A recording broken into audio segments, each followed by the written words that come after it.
those people will be in attendance. Also, at the Tucson Festival of Books will be the new book by author Louise Robertson, Body, Voice, Mind, Youth. The new poetry book from Brick Cave Media. I'm going to take a second here and read you guys her author bio ahead of Tucson Festival of Books. Body, Voice, Mind, Mouth is Louise Robertson's second full-length book of poetry. She is also the author of the science fiction novel The Experiment, known as Rose Marie Hernandez Williamson.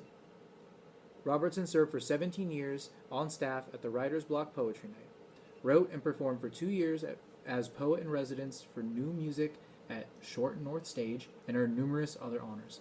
She co-founded and is co-organizer of the Ohio Meat Grinder Poetry Slam, and has moved her long-running prompt-based workshop series to the Meat Factory online.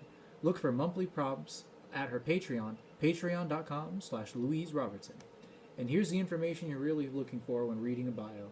She lives in Columbus, Ohio with her partner Bob Tavani and their sweet, loving, wavy, inimitable pets, Mary and Piper. Pipper? I love how your voice just goes, ooh. When you're reading something, like you get smooth. So it's not Marion. You know, like now you're animated. Like now you're going up and down, but like when you're reading, you're like smooth. Yeah, I've been reading to the baby. Oh. Okay. Yeah. I've been reading... So, audience, you are a baby now. Yeah, I've been reading only the bougiest of books to the baby. I've been reading Life Doesn't Frighten Me, which is my Angelou poem, and the art is by Basquiat. And then I've been reading Call It Courage, which Megan loves. It's about a little Polynesian boy who's afraid of the ocean and then goes sailing. Kind of Hatchet vibes, but also got some Polynesian stuff mixed in there. But it's written in like a really sympathetic, but also occasionally problematic tone, only because of the time in which it was written. So as we've been going through it, I've been marking like microaggressions in pencil, like just kind of like, this is the second microaggression in as many pages. Like it's kind of fascinating. And then I've also been reading Le Petit Prince, the Little Prince, which is good. I figured those were some good baby books, but Patrick, do you have anything you wanted to read today? Well, sure. It's the beginning of the year. It is. Yeah. That always means, It still like qualifies as Happy New Year time. Yes. But I think we got another couple work days. environment. That means you got to do a lot of stuff. And so, Dirty Harry, the Lone Ranger, Conan the Barbarian. These movie heroes had one thing in common. They never had to do any paperwork. They got things done with swords, silver bullets, and .44 caliber taunting. They didn't sit in the office glazing over software and waiting for the day to end so they could go home and finish their tax returns. What kind of people enjoy structured record keeping? Government employees, anal retentive type A whack jobs, and airheads who read Grisham novels to see how the bright young lawyer can use a legal nuance to outwit the mafia and FBI stooges who are trying to make him into the fall guy. People who think a Cayman Islands offshore trust is the sexiest thing since Emmanuel outsucked Dracula. These people conspire against us to make our lives boring. When's the last time you got to shoot anybody? Never. If you wanted to, you'd have to go to the gun show, pay $5 for parking, and then fill out a bunch of forms promising you're not an insane terrorist drug addict, even though those people get their hand cannons from the trunk of a primer gray Firebird with expired temp tags. And you can't even break the law without paperwork. If you sneak in over a poorly guarded fence and try to get a job, you have to create 2 fake forms of identification just to stand outside the Home Depot and mob every guy who drives by in a white pickup truck. If you haven't filled out a form lately, you're either a wino or dead, because the tweakers spend their time scribbling out stolen identities, and the coroner signs a permission slip for your relatives to throw you in the ground. J.R. Ewing had a liquor armoire in his office.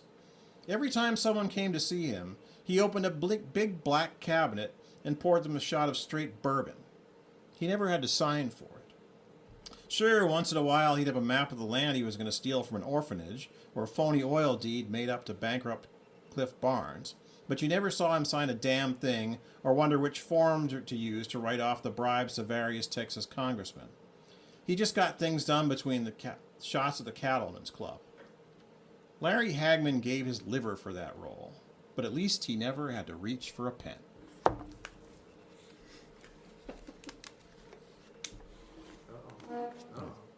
For the love of paperwork.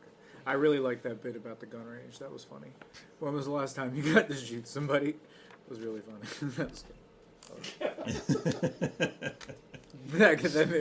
that made me chuckle. Gotta go to the gun range. I gotta pay money. So exhausting. You know how expensive bullets are? Incredibly pricey. They're so expensive. Shoot somebody in this economy? Exactly. This is what the slingshot is for. You might have to go David and Goliath with it. Right there. Hey, I went to the Rage a while back, and I decided, I usually just go and do my little carry pistol, leave, keep the costs down. But I decided, I'll do the AK or whatever. It was hundreds of dollars in bullets. Hundreds of dollars in bullets. Every time. Every trigger pull was like $1.25, $1.25, $1.25, $1.25, $1.25, $1.25. Crazy. Yeah, I guess the economy is squeezing everybody. Yeah, even those damned bullet manufacturers. Well, what's funny is, because, I used to work with a bunch of people who were enthusiastic about guns. During the Obama administration, they were buying up as many bullets as they possibly could because they thought there were going to be money in the apocalypse and stuff like that. I'm like, okay, well, you don't have to worry about that stuff now. You think the price would have gone down. Everyone's got all these cases of ammunition. And, you see on the news sometimes, he's got 1,000 rounds of ammunition. You know what? These people plink that stuff off in a couple days. I mean, they're not planning a war. They're just going shooting. Yes, absolutely. That 1,000 rounds sounds like a terrifying amount of bullets, but that's 5 people in a few hours, and those are gone. So...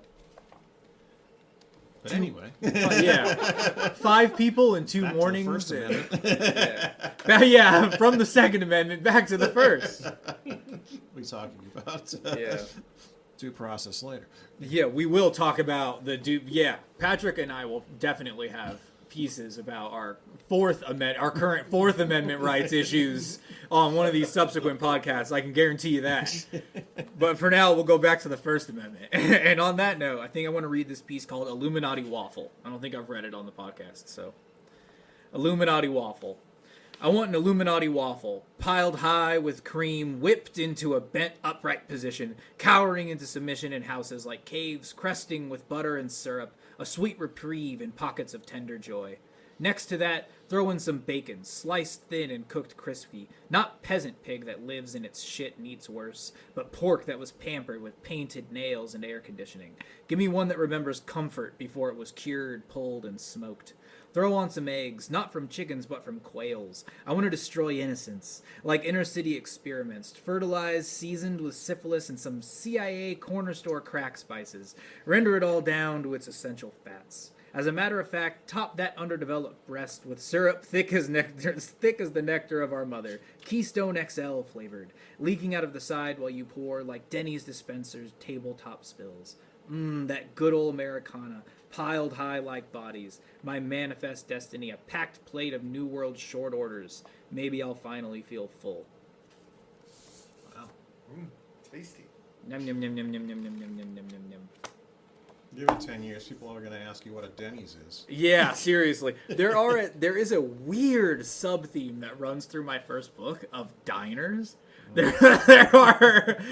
I didn't notice when I was editing it, but there are probably 8 to 10 pieces that reference a diner in some way. I was clearly on a very specific route in my life at the time I was writing it.